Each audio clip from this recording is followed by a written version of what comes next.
Evangelio de Marcos, capítulo 9, versos desde el 42 hasta el 50. Leemos la palabra de Dios en el nombre de Jesús. Cualquiera que haga tropezar a uno de estos pequeñitos que creen en mí, mejor le fuera que se le atase una piedra de molino al cuello y se le arrojase en el mar. Si tu mano te fuere ocasión de caer, córtala. Mejor te es entrar en la vida manco que teniendo dos manos ir al infierno, al fuego que no puede ser apagado, donde el gusano de ellos no muere y el fuego nunca se apaga. Y si tu pie te fuere ocasión de caer, córtalo. Mejor te es entrar a la vida cojo que teniendo dos pies ser echado en el infierno, al fuego que no puede ser apagado, donde el gusano de ellos no muere y el fuego nunca se apaga. Y si tu ojo te fuese ocasión de caer, sácalo. Mejor te es entrar en el reino de Dios con un ojo que teniendo dos ojos ser echado al infierno, donde el gusano de ellos no muere y el fuego nunca se apaga. Porque todos serán salados con fuego y todo sacrificio será salado con sal. Verso 50. Buena es la sal, mas si la sal se hace insípida, ¿con qué la sazonaréis? Tened sal en vosotros mismos y tened paz los unos para con los otros. Acompáñame delante del Señor en oración en esta mañana. Señor, alabamos y bendecimos tu nombre y te damos gracias por tu palabra. Gracias, oh Dios, porque ella es fiel, ella es verdadera. En esta mañana, Señor, te ruego que nos ayudes a poder ver la majestad de Cristo. Al ver este pasaje, Señor, danos el interés suficiente para prestar oído a la seriedad, a lo que implica una vida de pecado. Y no nos dejes, oh Señor, en la destrucción. Llévanos a la gracia. Llévanos, oh Señor, al oportuno socorro para ser levantados. Que podamos, oh Señor, recapitular, que podamos reflexionar en la manera como vivimos nuestra vida a la luz de las verdades eternas. Ten misericordia, Señor, del predicador y asístele, que pueda hablar con claridad, con autoridad tu palabra. Pero también ten misericordia de los oyentes, en especial de aquellos que no tienen una correcta relación contigo y están en este lugar o viéndonos por los medios digitales. Que tu misericordia, Señor, les alcance y puedan, Señor, ser traídos a novedad de vida. Estos favores te lo pedimos por Jesús. Amén. Una de las cosas que disfruto, que me gusta hacer, es caminar. Específicamente caminar en la mañana, caminar en la montaña, quizás ver un amanecer. Tengo que reconocer que hace mucho que no saco el tiempo para hacerlo, pero me encanta eso de un senderismo, subir una montaña y ver las aves, ver los destellos de la luz del sol saliendo. Esto del senderismo es algo muy común. En los Estados Unidos se practica prácticamente como un deporte. Y hay personas que frecuentemente, casi a diario, lo hacen. Uno de estas personas se llama Aaron Ralston. Este joven salió a hacer senderismo y iba trepando por un acantilado y cayó en el acantilado. Pero cuando él cayó, una piedra venía detrás de él y le atrapó el antebrazo. Quedó preso en el acantilado. Con pocos alimentos, él simplemente echó algo de agua, unas cuantas galletas en una mochila y andaba sin celular, simplemente con una cámara. Es ahí donde él comenzó a gritar. Nadie sabía que él había salido para aquel lugar. Trató de romper la piedra para liberar su antebrazo, pero no lo pudo hacer. Eventualmente comenzó a gastar la poca agua que tenía y, perdiendo la esperanza, tomó la decisión de escribir en aquella roca cuál era su nombre, su edad, por si eventualmente moría, supieran de quién era el cadáver. Ya al quinto día, cuando era evidente que iba a morir, tomó la más importante decisión. Se hizo la siguiente pregunta: ¿voy a vivir sin un brazo o voy a morir con el cuerpo entero? ¿Voy a morir aquí o me voy a despegar un brazo? Y tomó la decisión, la dura decisión, con una navaja de cortar su antebrazo, y gracias a Dios pudo salvar su vida. Sin un brazo, pero fue socorrido, y 5 días después salvó su vida. De hecho, hay una película llamada 127 horas en honor, que narra la historia de Aaron Ralston. Ahora, en el pasaje que nosotros acabamos de leer, vemos una advertencia seria. Jesús es el que está utilizando una serie de hipérboles. Y las hipérboles son figuras literarias que buscan de alguna manera exagerar para hacernos entender la magnitud de la enseñanza que se está llevando a cabo. Cuando usted oye, en el estadio estaba la ciudad entera, usted no está pensando que literalmente todos y cada uno de los miembros o de los habitantes de la ciudad estaban en el estadio. Pero lo que esta hipérbole hace es decirle que hay una gran multitud en el estadio. Jesús está utilizando hipérboles para enseñarnos verdades fundamentales acerca de la vida eterna. Y este pasaje tiene repercusiones para los apóstoles. ¿Por qué? Porque ellos, como hemos visto en sermones anteriores, estaban hablando de un reino temporal, del aquí y el ahora, del ser el más grande, de evitar sufrimiento, de repartirse posiciones en el reino de los cielos. Y Jesús trae esa enseñanza para con ellos. Pero este pasaje también tiene repercusiones para nosotros. ¿Por qué? Porque se nos ha enseñado un evangelismo, un cristianismo caracterizado por la superficialidad, la falta de compromiso serio con la causa de Cristo. Y por eso, hermanos, a la luz de este pasaje, lo que me propongo es que podamos ver que el discípulo de Cristo es uno que, en dependencia de Dios, vive una vida de servicio humilde y de lucha constante contra el pecado. El discípulo de Cristo es uno que le ha declarado una guerra sin cuartel al pecado, mientras humildemente sirve a Dios y a los demás. Para los que no han estado con nosotros, permítame poner el pasaje en su contexto. En el versículo 34, ellos habían tenido una discusión: ¿quién es el mayor en el reino de los cielos? ¿Quién es el de más influencia en medio de ellos? Y esa era la discusión que tenían.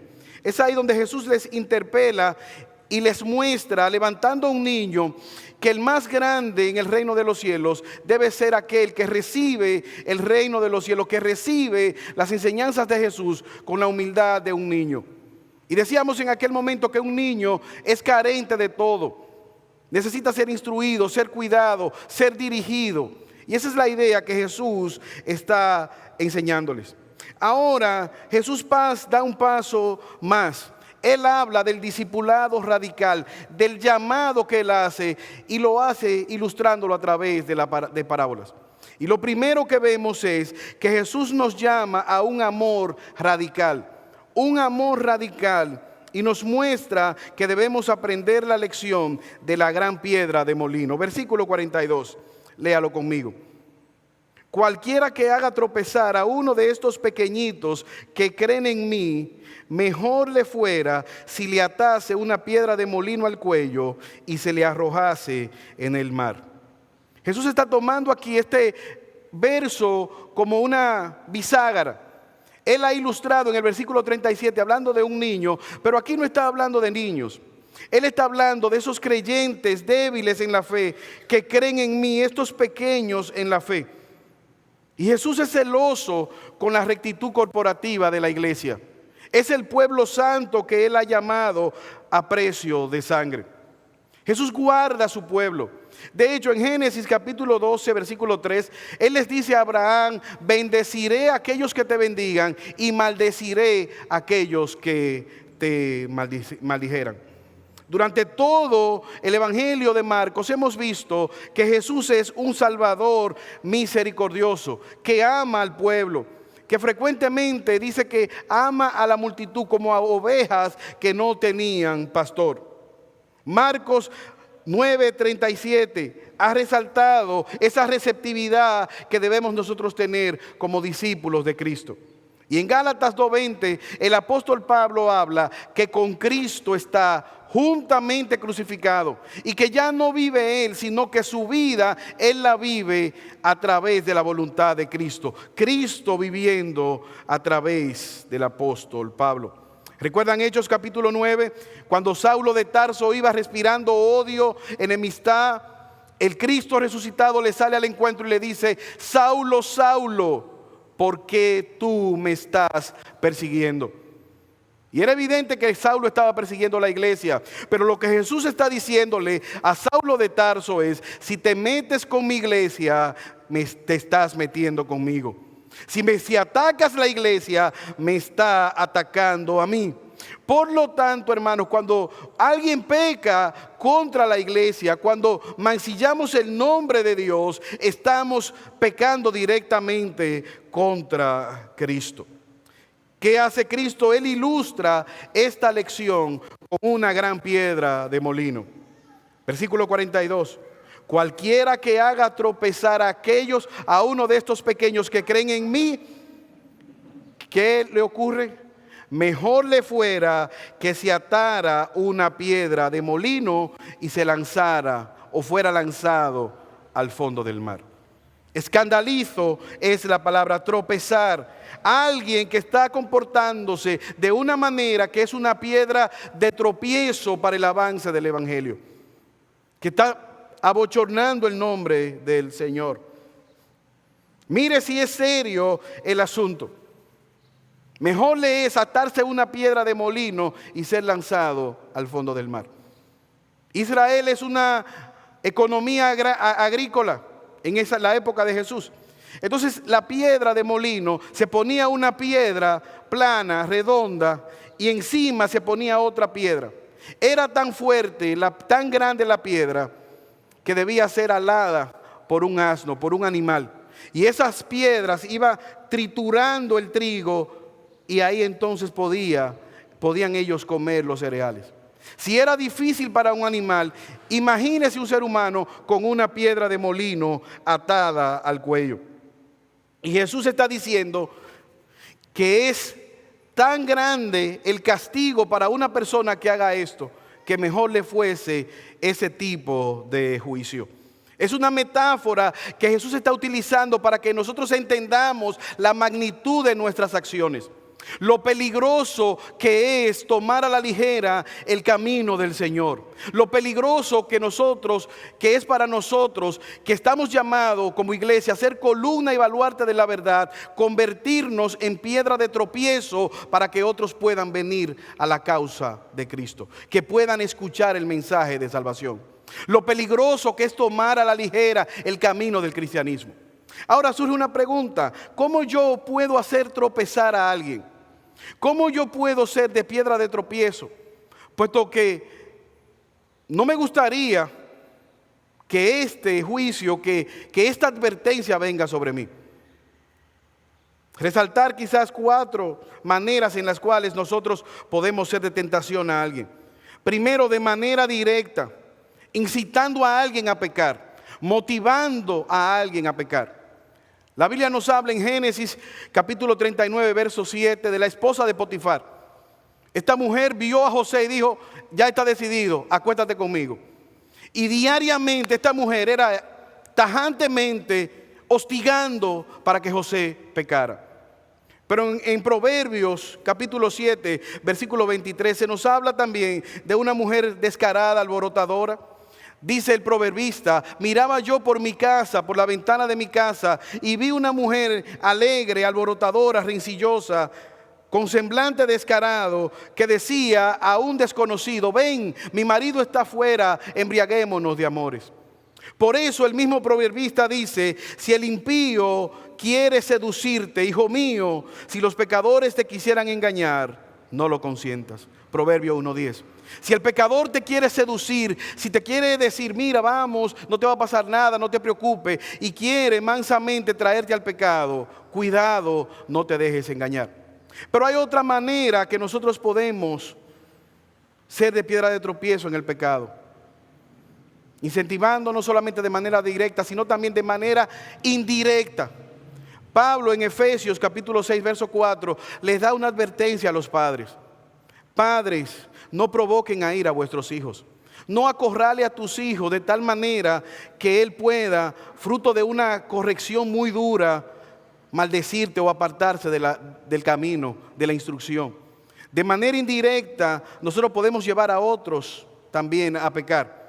Pero hay una tercera manera, dando mal ejemplo que lleve a otros a pecar. Un mal ejemplo que lleve a otros a pecar. Romanos capítulo 4, versículo 13, Pablo le dice, así que ya no os juzguéis los unos a los otros, sino más bien decidid no poner piedra de tropiezo a otro.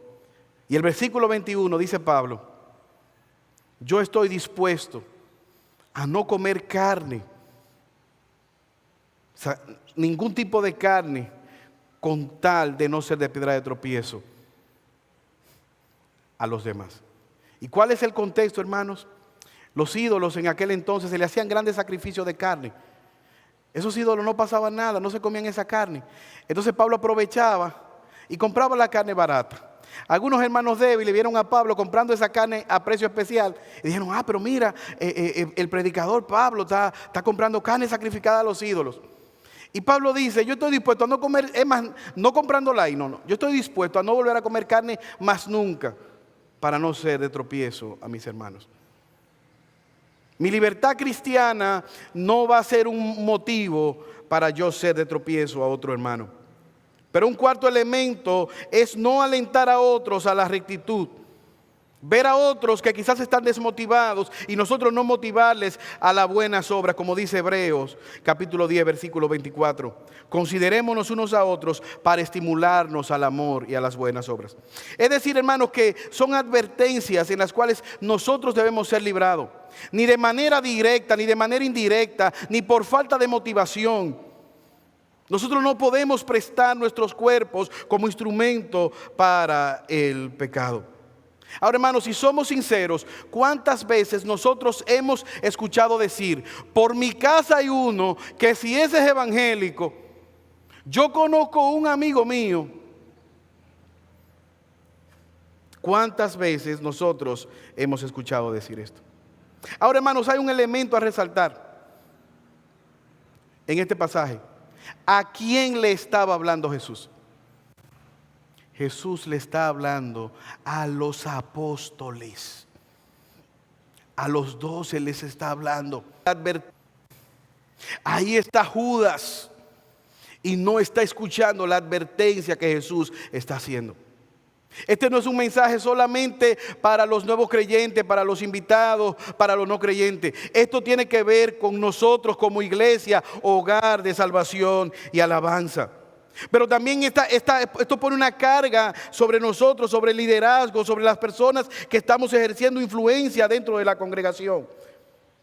No podemos bajo ninguna circunstancia hacer que los débiles tropiecen, que nadie pueda decir justamente o con motivo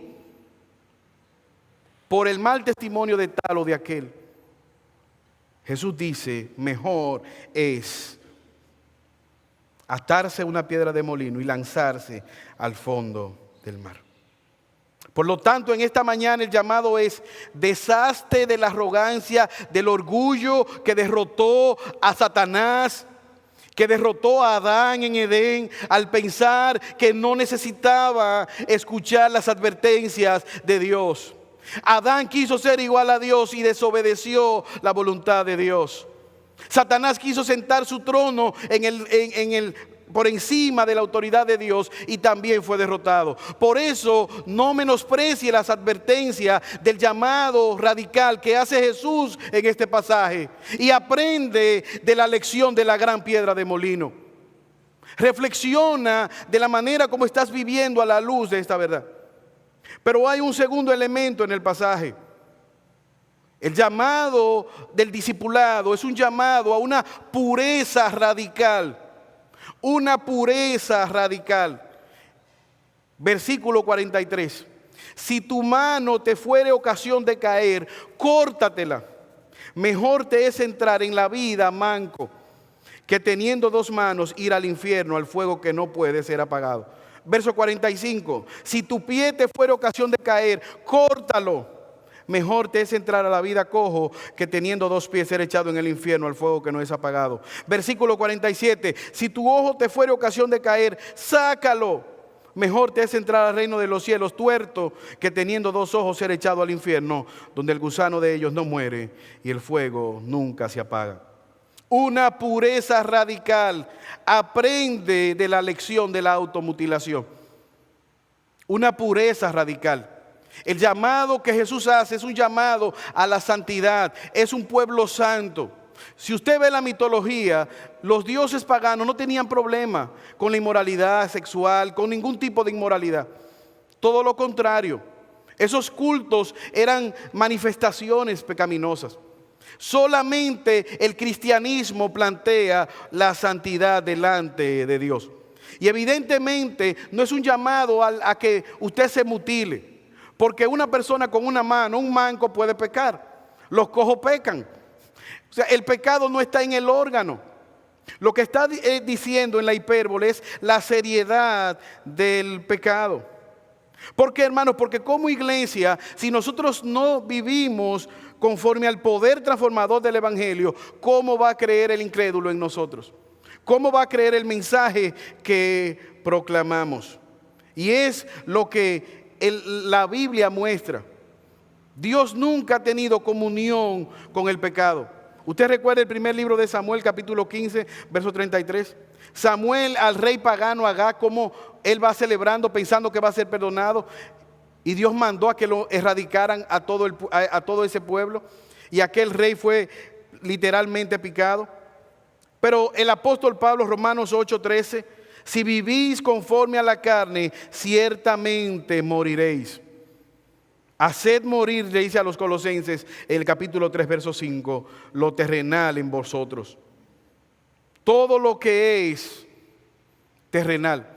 Ahora, hermanos, mira cuál es la implicación que está haciendo el apóstol, que está haciendo Jesús en este pasaje.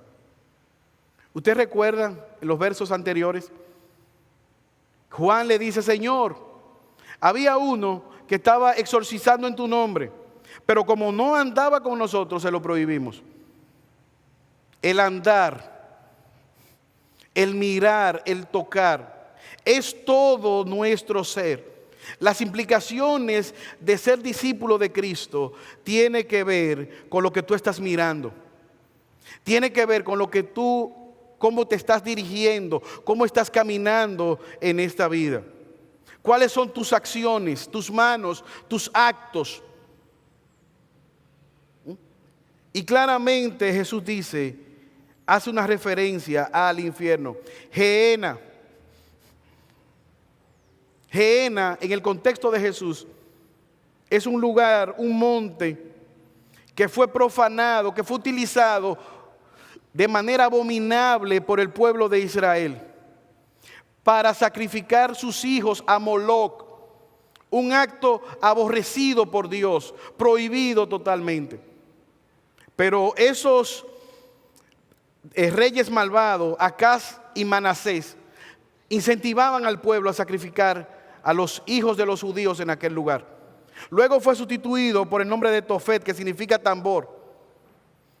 Era un lugar donde se incendiaba un gran fuego y los hijos eran lanzados vivos. Y para calmar el ruido que hacían estos niños quemándose vivos, tocaban tambores.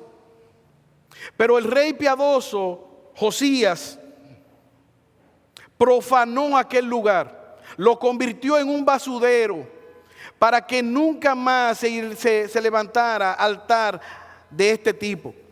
Y constantemente Israel estaba quemando basura en aquel lugar. Y animales muertos eran arrastrados. Era un vertedero a cielo abierto. Y Jesús dice, hay un lugar, está ilustrando un lugar gehenna, pero que en esta diferencia el gusano nunca se acaba, el fuego nunca se detiene. Es un lugar eterno. Por lo tanto, mira las implicaciones que tú puedes dar en devenir en este lugar. Si tu ojo te está llevando a ese camino, si tu mano, si tu conducirse, si lo que estás mirando, si lo que está dentro de ti te está incentivando a el pecado, córtalo. Ahora, hermano, déjame decirte algo. En el 2010 se levantó un hombre, un escritor, un pseudo cristiano llamado Rob Bell. Y él escribió un libro llamado Love Wins, El amor vencerá. Y el título del libro es un libro sobre el cielo, el infierno y el destino de todas las personas. Y lo que Rob Bell se propuso hacer fue eliminar el infierno. Él dijo que es imposible que un Dios amoroso mande a sus hijos al infierno. Muchas personas creen esto. Ahora, lo que las personas pasan por alto, al igual que Rob Bell, tratando de potabilizar el evangelio, tratando de hacerlo más creíble, más ligero, es que quien más habló del infierno fue Jesús. De hecho, Jesús habló más del infierno que del cielo. Y quien está diciendo, dando esta advertencia, es el propio Jesucristo.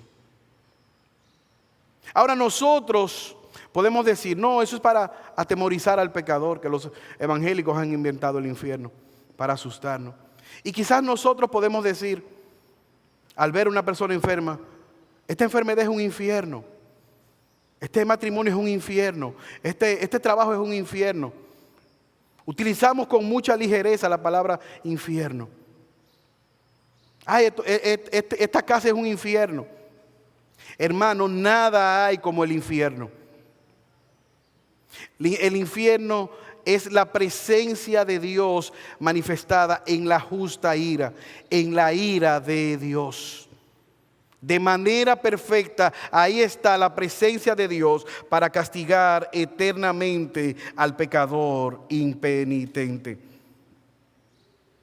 No hay misericordia de Dios en el infierno, está su justo juicio. Y si Dios es santo, lo más coherente es que ese Dios santo, ese Dios justo, pague al pecador conforme a sus actos. Es imposible que tú digas que amas a los niños y al mismo tiempo levante tu mano en favor del aborto que mata a los niños. Por lo tanto, los pecados de los seres humanos se pagan de dos maneras: o en la cruz de Cristo, muriendo Él por nuestro pecado, o en la condenación eterna en el infierno. Por eso hay una advertencia. Y debemos nosotros reflexionar a la luz de esta verdad que Jesús está diciendo. O tú matas el pecado, o el pecado te va a matar. O tú frenas tu vida pecaminosa, o terminarás en la condenación eterna. O tú reflexionas en la manera que estás viviendo a la luz de estas verdades. Ahora, si somos sinceros, hermanos, ¿qué tan pendientes nosotros estamos del pecado ajeno? ¿Qué tan pendientes somos de las debilidades de los demás? ¿Qué tan fácil pasamos nuestros propios pecados? Mira cómo dice Hebreos capítulo 12, la versión NTV. Por lo tanto, ya que estamos rodeados de una enorme multitud de testigos de la vida de la fe, quitémonos todo peso que nos impide correr, especialmente el pecado que tan fácilmente nos hace tropezar, y corramos con perseverancia la carrera que se nos ha puesto por delante. ¿Qué dice el autor de los Hebreos? Quítate el pecado. No deje que el pecado no esté corriendo con un saco de arroz en la espalda. Suelta el pecado para que puedas correr libremente la carrera que Dios ha puesto. Ahora, hermanos, ten mucho cuidado, porque tú puedes estar en este lugar pensando, Dios no me ha castigado, a mí no me ha pasado nada, yo he seguido pecando felizmente y nada viene. Cuidado, porque Dios dio advertencia a Noé y la gente decía, nunca ha llovido, aquí nunca ha llovido, este hombre está loco construyendo un arca. No pienses que las misericordias de Dios que la mano de Dios estará siempre extendida. Aprovecha. Si Dios te está hablando hoy, no lo dejes para mañana. Por lo tanto, el llamado es un llamado radical. Debemos reflexionar con el ejemplo de la piedra de molino, pero es una santidad radical y debemos aprender del ejemplo de la ilustración. ¿Qué vemos? Sacrificio, una obediencia radical. Aprende del ejemplo de la sal. Obediencia radical. ¿A qué debe llevarnos todo esto, hermanos? Versículo 49. Porque todos serán salados con fuego, y todo sacrificio será salado con sal. Buena es la sal, mas si la sal se hiciera insípida, ¿con qué la sazonaréis? Tened sal en vosotros mismos y tened paz los unos con los otros. El llamado que Jesús hace es un llamado a una obediencia radical. ¿Qué está diciendo él? Esta obediencia implicará sacrificio, implicará sufrimiento. Y esta ilustración de que todo sacrificio será salado con sal, en el libro de Levítico capítulo 2 versículo 13, Dios ordenó al pueblo de Israel sazonar la carne que iba a ser sacrificada con sal. La sal simboliza la fidelidad perdurable hacia Dios.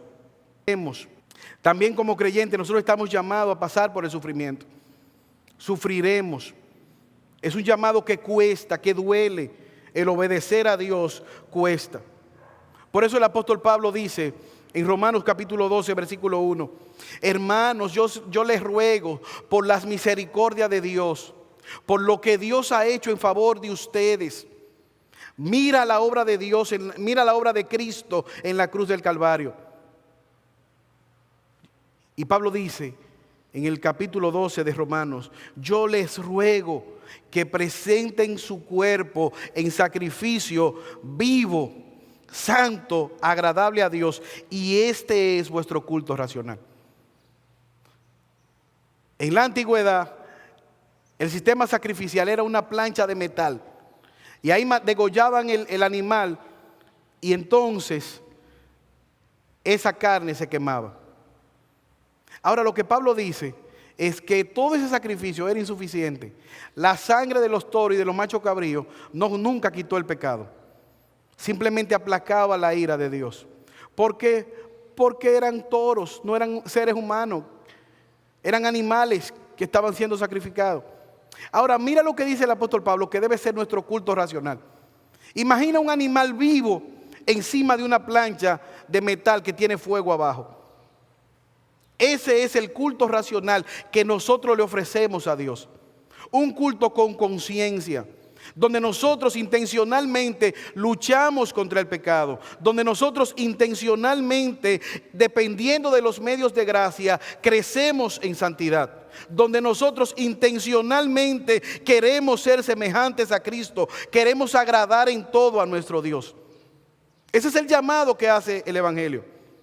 Y esto es claro con todo el Evangelio de Marcos. El llamado que Jesús hace es un llamado a que tú te arrepientas de tu pecado, a que reconozcas que sin Dios tú has desperdiciado tu vida. Pero es un llamado a negarte a ti mismo diariamente, tu propia voluntad. Cuando tu voluntad choca contra la palabra de Dios, el creyente es uno que deshace, que rechaza su voluntad pecaminosa y se aferra confiadamente a la palabra de Dios. Pero es un llamado incluso a perder los lazos familiares. Si alguno ama a padre y a madre más que a mí, no es digno de mí, dijo Cristo. Pero es un llamado a renunciar a todo, incluso estar dispuesto a entregar la vida. Es un llamado serio. Por eso cuando Jesús lo hizo el llamado, muchos se devolvieron. Ahora, ¿sabes qué? Jesús vale el sacrificio. Jesús vale la pena. Mira, a mí me hicieron una historia real, aquí mismo en la ciudad de La Vega. Un francés en una jipeta andaba con unos equipos, una planta eléctrica y 2 maletas llenas de herramientas. Entonces él llegaba a varias empresas y le decía: mire, yo soy un empleado francés, con su acento francés. Yo trabajo para tal empresa. La empresa no me ha liquidado y me ha dado estas herramientas. Como tengo que irme a Francia, le estoy vendiendo a precio de vaca muerta. Unos quizás 60,000 pesos. Eso vale más de 200,000 pesos. Una planta eléctrica, muchísimas herramientas. Varias personas cayeron y lo compraron. ¿Cuál era el problema? ¿Estaba defectuosa? No, estaba en su plástico. Todo el equipo era nuevo. ¿Cuál fue el problema? Que los equipos no valen el dinero que él dijo. Eran equipos chinos y por lo tanto la inversión era fraudulenta. No valía lo que él le estaba vendiendo. Y la gente, aprovechando la ganancia, la ganga, la oferta, cayó engañada. De hecho, yo no sé si él pudiese ser detenido, metido preso, porque es lo que está vendiendo. O sea, yo te lo estoy vendiendo y tú me lo estás comprando. No te estoy poniendo una pistola para que me lo compres. Tú decidiste voluntariamente comprarlo. Y los equipos están buenos. Lo único que no valen el precio que tú me pagaste. Pero no te obligué a comprarlo. Si yo quisiera vender un abanico en 15,000 pesos y tú quieres comprármelo, bueno, es el precio que yo le puse. Ahora, hermano, Cristo lo vale todo. Nunca te vas a arrepentir de haber vivido para la gloria de Cristo. Es un llamado difícil. Implicará sufrimiento, implicará rechazo, implicará dolor, pero no te vas a arrepentir. Por lo tanto, hermanos, el llamado que Jesús hace es a una obediencia radical, es a obedecerle. Mira cómo dice el versículo 50. Buena es la sal, pero si la sal se hiciera insípida, ¿con qué la sazonaréis? Tened sal en vosotros mismos y tened paz los unos con los otros. La sal es para salar, para conservar. En aquel tiempo donde no habían neveras, se utilizaba la sal con esta finalidad. Ahora, si la sal se contaminaba con cal, ya no servía para nada, simplemente era para ser descartada. Jesús le está diciendo, ustedes tienen en sí mismos, yo lo he capacitado, pero si ustedes pierden el enfoque, si ustedes pierden ese efecto preservador, conservador para la sociedad, ustedes son la luz del mundo en medio de las tinieblas, como lo dice el teólogo Sinclair Ferguson. A menos que mantengamos la pureza de nuestra propia vida, sacándonos el ojo, y seamos purificados por las llamas de la prueba y permanezcamos fieles a Cristo, nuestra vida no tendrá preservando la influencia en nuestra vida no vendrá preservando la influencia en este mundo corrupto. Al menos que nosotros vivamos a la manera de Cristo, no podremos impactar en este mundo. Un día, un hombre llamado Jesús subió a un lugar terrorífico llamado La Calavera, con una cruz a cuesta. Él iba a ser sacrificado por la voluntad de su padre, no a Moloc, dios pagano, sino para la gloria del Dios verdadero. No por sus propios pecados. Este hombre llamado Jesús subió al lugar de la calavera a morir por los pecados de sus enemigos. Por tus pecados, por mis pecados. Él no iba a morir para satisfacer las demandas de Satanás. Él estaba muriendo para satisfacer la justicia y la gloria de Dios. Para poder otorgarnos a nosotros, sus enemigos, pecadores, oportunidad de vida eterna. Él fue un ejemplo de vida. No escuchó la voz de Satanás que le dijo, si eres el Hijo de Dios, lánzate y Dios te va a dar gloria. Transforme esta piedra en un pan. Pero tampoco escuchó el consejo de sus enemigos que le rechazaban y se burlaron de él. Jesús no escuchó los consejos de sus familiares, quienes dudaron de que estaba de acuerdo, dudaron de su salud mental. Jesús no escuchó la voz de sus colaboradores cercanos, como Pedro, quien le propuso construir una enramada y que no fuera a la cruz del Calvario. Se negó a escuchar el consejo del gobernante Pilato, que reconoció que era un hombre piadoso y que no merecía la muerte. Hoy por hoy, nosotros estamos en pie, hermanos, por la obra de Cristo, porque Cristo vivió la vida de santidad que tú y yo no podemos vivir.